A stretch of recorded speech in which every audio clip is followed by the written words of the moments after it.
Okay, so I guess they're remaking games but in a new engine, but putting all three games as one game, but a remade of the one. Okay, I think I see what you mean. All right, so how do I stay motivated? Well, yes, as DJ Crazy said, you got to be dedicated to what you're doing and the people that supporting you. That is a big part of it. The other part of it is I take lots of breaks. I take lots of breaks. You know, you often hear about people talking about burnout and things like that. And I've been there. I've been to that point. It was some years ago now. I've been to that point where I was like doing so many videos in such a short amount of time that I just felt burnt. And it wasn't even that you don't want to do the videos anymore. You just felt like you kind of feel like you don't want to do them, but you don't. You kind of feel like you want to do them, but you also don't want to do them at the same time. That's what burnout was to me. It's just like that feeling of, and yeah. So I take lots of breaks in between videos. I might not go straight into the next video that I want to make. Especially with the videos that, you know, might take more like research and editing and this, that, and the other, you know, and writing and so on. I might not go straight into the next one. I might leave it for a few days, do something else. I think especially now the fact that I have 3 channels helps, because it means I could do one thing and then once that's done, do something completely different, and then do something, you know what I mean, kind of go back and forth that way a little bit. So that's helped with that. But yeah, just being mindful of you know, mental health, physical health, spiritual health, being clear in myself as to what I, you know, want to do, and, you know, what I'm passionate about and what I'm happy to do. And if I come across things that I just don't necessarily feel right about, you know what I mean, I don't do them, you know. So it's like certain compromises. And well, I feel like, put it this way, I'll say compromise is a dirty word. You should never compromise with anything. However, you should always try to find a balance, and there's a difference between a compromise and a balance. See, a balance means that you get what you're trying to do. You don't necessarily always do it in a way that you're thinking of doing, but you always get what you're trying to do. Whereas if you compromise, you lose something, you know. And so I think that's an important distinction as well, to understand the difference between compromise and a balance, and to never compromise, because when you compromise, you're losing something, and you might not realize it right away, but eventually it catches up with you. So it's, yeah, always finding a balance between what is it you're trying to do, how you're trying to do it, and, you know, making sure you're just being true to yourself. So yeah, that's yeah, be healthy, you know, try to exercise as much as possible. Well, I mean, I should probably be exercising more, to be honest. But yeah, try to stay healthy. I'm trying to eat healthy. You know, not eat too much junk food, stuff like that. I mean, don't get me wrong, of course, you know, I like my donuts, right? You know, I love my donuts, but, you know, yeah, not an everyday thing. And yeah, mentally healthy, spiritually healthy, all of that, you know, just trying to keep it all in a good balance, and hopefully I'm doing okay with it. You know, also another thing as well, actually, and I'll say this is something that I've kind of come into the realization of a bit recently, is appreciating the beauty of slow growth. I think sometimes when you get into like YouTube, Twitch, and all the rest of it, like everybody's about how to get followers fast, how to get 100,000 followers fast, and that kind of thing. And if you can do it and maintain, you know, good mental stability, great, more power to you, right? But I think there's also something to be said about the beauty of slow growth, and not necessarily doing something just because it gets you the most amount of views or the most amount of subscribers or the most amount of this and that. Because sometimes the most amount of viewers comes with a lot of toxicity, and that ain't good. You know, that ain't good.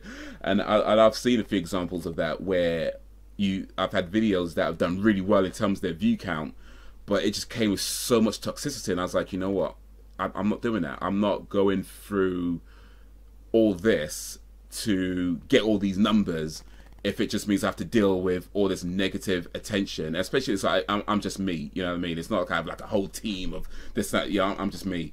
And I just felt like, look, I'm not doing that. I'm not putting myself through that, because truth is, it does take a toll on you. I know it's easy to be like, oh, just ignore it, just this and that, but there's a point where it gets very difficult to ignore. When you go on YouTube, you see it pretty much all the time. So I was like, you know what, it might mean that I move a bit slower, but I'd rather move a bit slower than deal with all this toxicity. So yeah, that's another thing as well, just appreciating the beauty of slow growth. And if you can grow fast and in a healthy way, that's great. But if you have to choose between growing healthy or growing slow, so growing healthy or growing fast, then I choose growing healthy. So yeah.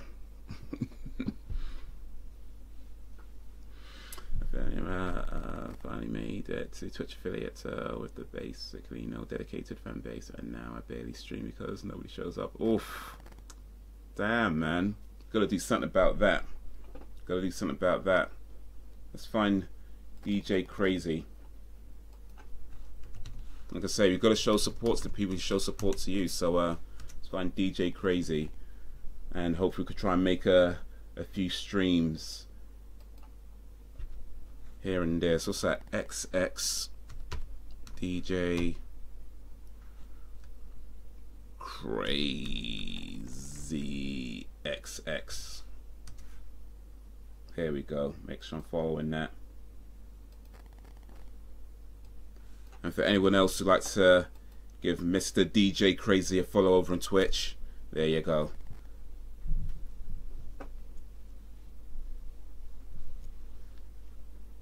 And yeah, not just follow, but hopefully check a few streams as well. Because yeah, I know that it could be like that as well. When people, like you say, you get people following you, but sometimes people don't always turn up. So yeah, hopefully you can make a few streams as well. That's a lot, but I get you. Strawberry cheesecake, man. Hey, strawberry cheesecake. Hey, you know it, man. You know it.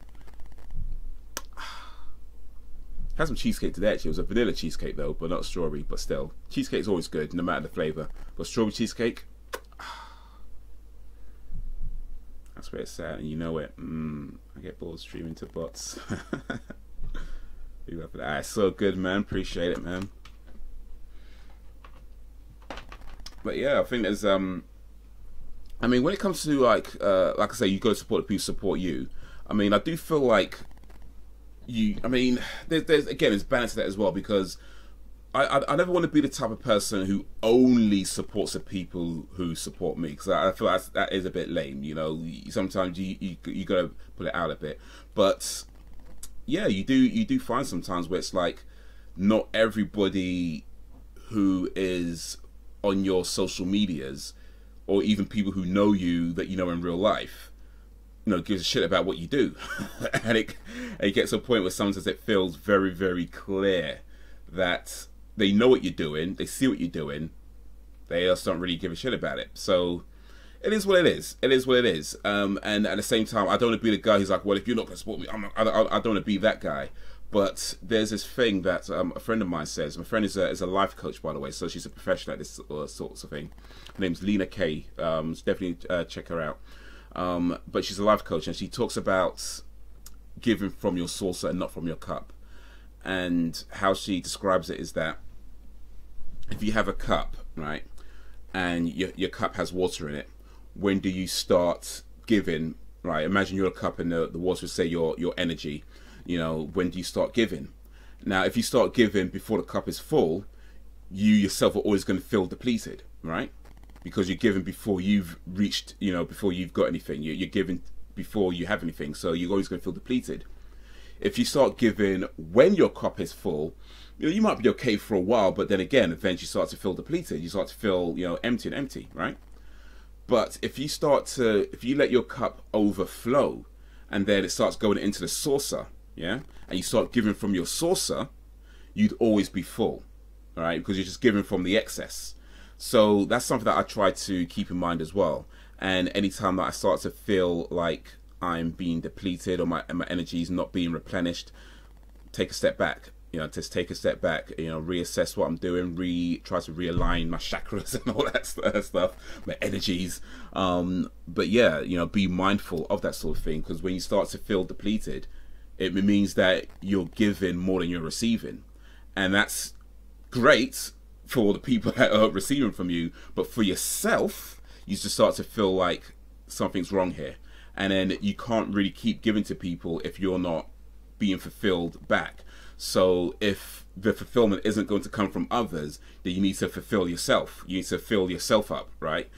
That sounded fill, F-I-L-L, not fill, F-W-E-L. You need to fill yourself up.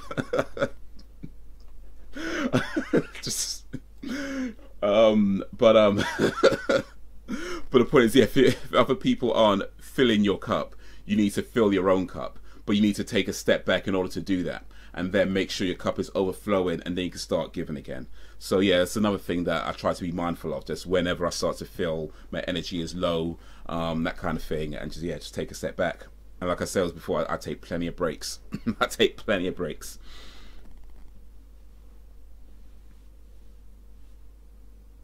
But what if your cup just ain't being filled? Yeah, that's the thing. Then you got to fill your own cup, man. If somebody's filling your cup for you, you got to fill your own cup. You got to find the things that make you happy and do that. You know, the things that you're passionate about, the things that give you some kind of enjoyment or sense of fulfillment, and yeah, keep those in your life. You know, and I know that's difficult at times, especially depending on your situation. And for those who have to work and pay bills and that whole thing, and you got to hold down a job and take care of this, take care of that. It could get real tough because you gotta prioritize, right?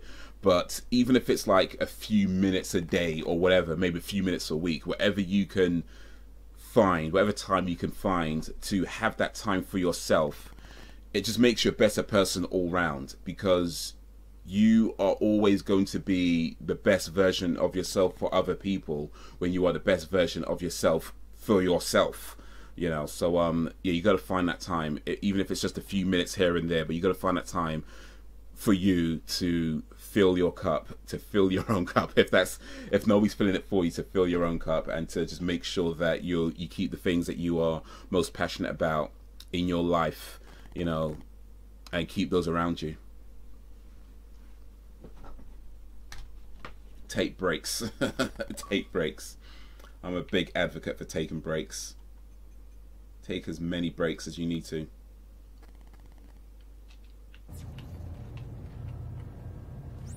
Oh, we going there, huh? Oh, I missed this actually. Oh, didn't even see it before.